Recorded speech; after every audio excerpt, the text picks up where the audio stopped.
సోదరి గారు టీడీపీ వారి దగ్గరికి వెళ్దాం. సో ఇప్పుడు మీరు కూటమి అభ్యర్థిగా బీజేపీ నుంచి మీ పార్టీ నుంచి వెళ్ళిన సీఎం రమేష్ గారిని దించుతున్నారు. సో ఆయన భౌతికంగా బీజేపీతో అసోసియేట్ అయినప్పటికీ మానసికంగా మీతోనే ఉన్నారనేది చాలామంది భావన.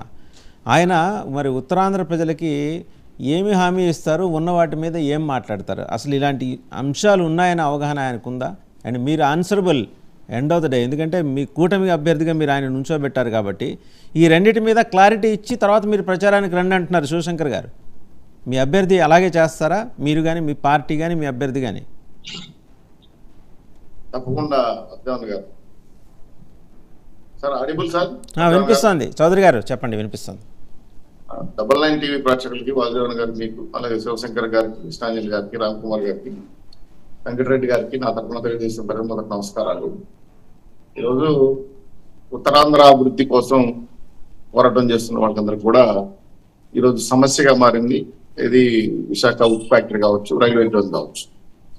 అయితే గత 5 ఏళ్లుగా దీనికి భూమి కేటాయించలేదని ఒకరు, లేదు కేటాయిస్తే రాలేదని ఒకరు, ఇవన్నీ కారణాలు కదా సార్.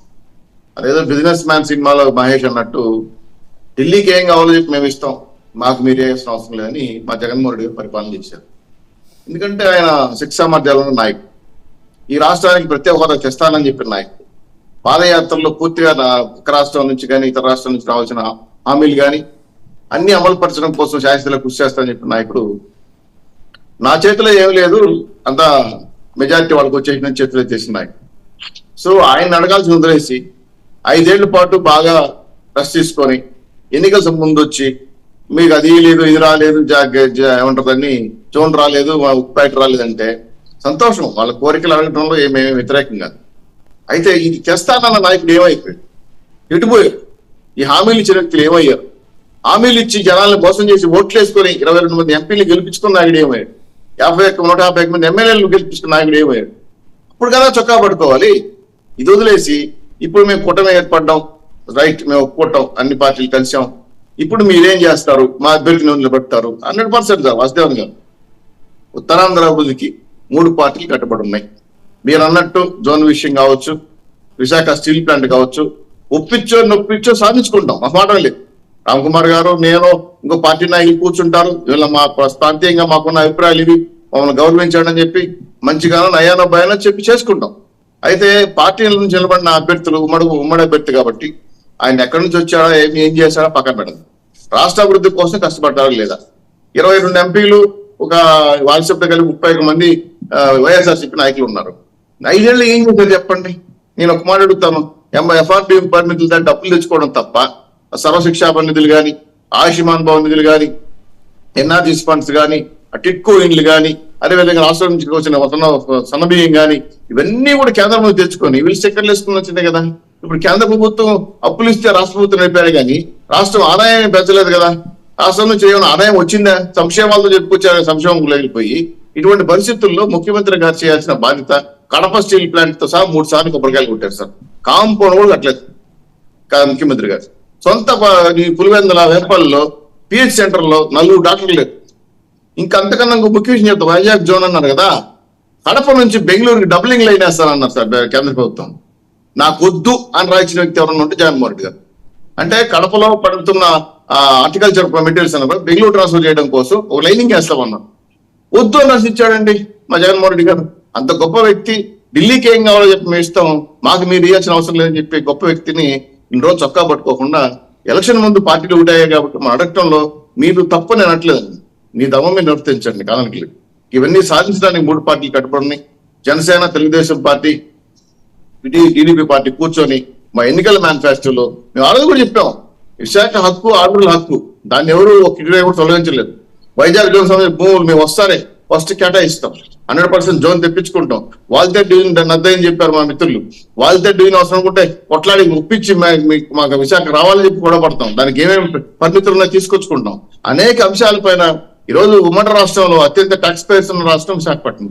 ఆ డెవలప్ అయిన ఏరియా కూడా విశాఖపట్నం. ఇప్పుడు కొత్తగా వచ్చి ఆ డెవలప్ చేసేది ఏం లేదు కదా. కాబట్టి నేను దోచేసుకున్నాను. ఋషికొండ కానీ, దసపల్లా భూములు కానీ, అదే సైనిక్ భూములు కానీ, అనేక అంశాలు విశాఖపట్నంలో గద్దల్లాగా వారి దోచేసుకున్న ఈ ప్రభుత్వాన్ని దానుదులేసింది.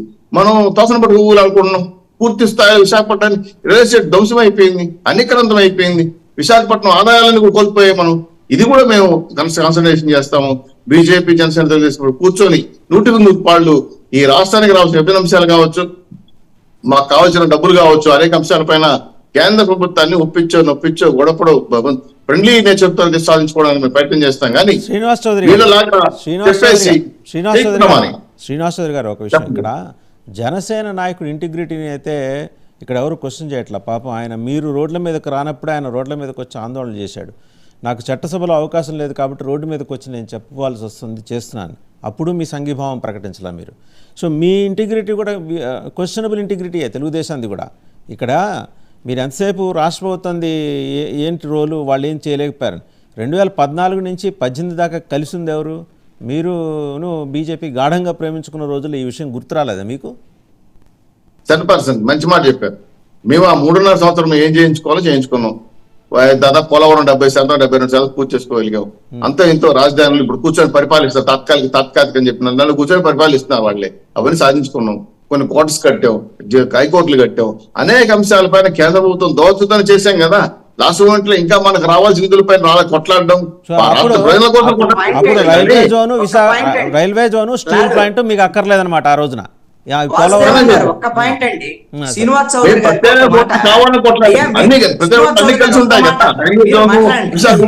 చౌదరి గారు, కృష్ణాంజనేయులు గారు మీకు ప్రశ్న.